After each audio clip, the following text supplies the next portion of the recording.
Hey guys, thank you for tuning in to Slappy's Garage. On this episode, I'm going to take these Thrashin Expedition Bags, install on my bike, give you a little review. So everything came with the bags, the inserts, the instructions, and I actually bought the cooler for extra, and also this mounting hardware, which seems pretty important.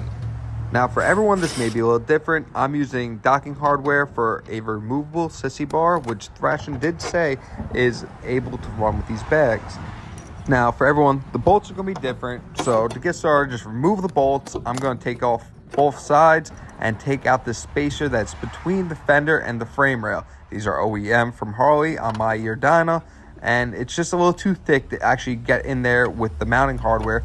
So instead, I'm running a steel washer and the mounting hardware from Thrashin as my spacer now. Now, I know a lot of you guys are proud of your paint. You have really clean paint or freshly painted that you can always run a Neoprene washer. That will be your buffer between the metal and your fender so it doesn't destroy the paint on your bike.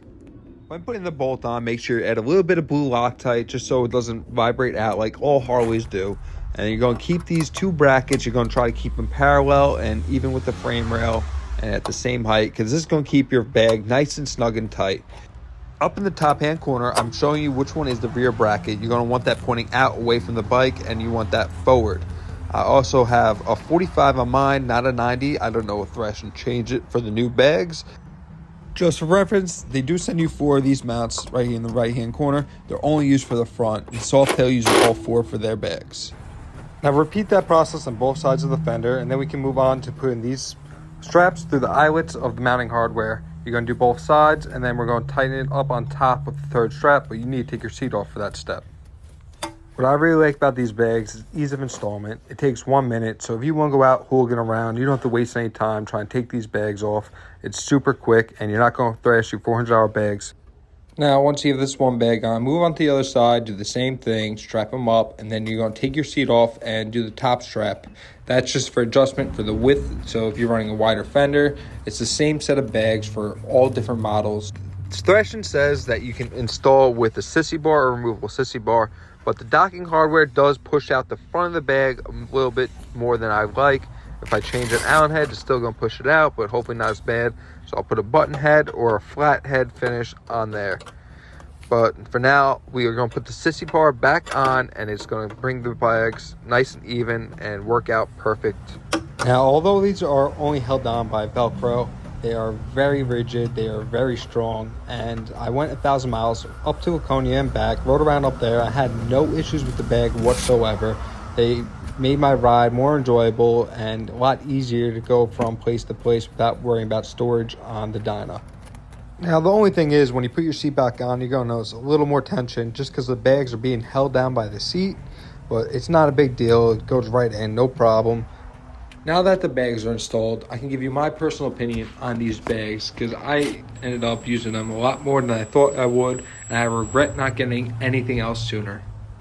Thrashin really looked over the design. They have the zipper on the inside and a zipper pouch in the top cap of the thing. You can unhook this bag one hand behind your back, not even looking at it.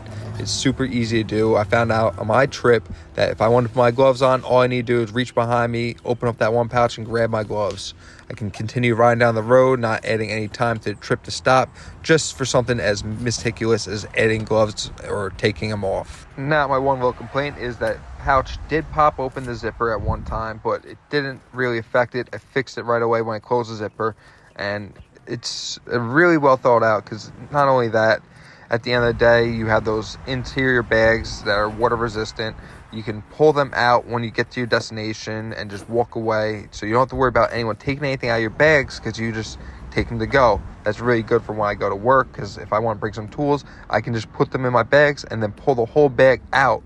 Another feature they added were straps on top of the bag. I think it was to install their duffel bag kind of touring looking thing. I used it to strap down my hoodie because I got hot, my bags were full, I didn't feel like trying to make room, so I just wrapped it up, tightened up the strap as much as I can, and the hoodie didn't even move. It looked like it was just wrapped up before I got there. Rode around a whole hour and had no issues with it trying to come off.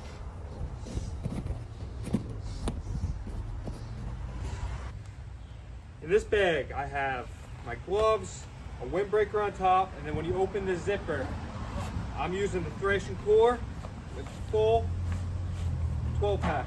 of ginger ale. So you can get 12-ounce cans, whatever it may be.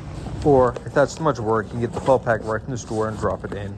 Another plus is my passenger can sit on the bike comfortably. It's not interfering her legs. She's only 5'3", so she's not really stretched out either, and it's still a perfect ride for her. So one of the things I forgot to mention, you have this power cable outlet where you can actually have your charger in your bag and charging your phone on the go. Now, if you have your handlebar mount, you need a little bit longer of a cord, or you can just put it in your pocket like I do, because it's not that hard to do. The last thing, if you commute like me, I park in Manhattan, so every day I gotta fold up this ridiculous bike cover, and now just throw it right in the bag, super easy. Throw it right out, roll it out, throw it on your bike. It's a done deal. Other than having no lock on the bag or also not being fully waterproof, these bags are a 9 out of 10 in my opinion. For the price, you cannot beat it, and they are a perfect addition to any Dyna or Softail. They even thought about attachments to the bag to give you more capacity of storage on those long trips. Thank you for tuning in to Snappy's Garage. If you like this video, please go down, like and subscribe, leave a comment, tell me what you want to see more of. I have the Tracker, Chopper, Dirtster, Dyna. What's up your alley that you want to see me do more videos of?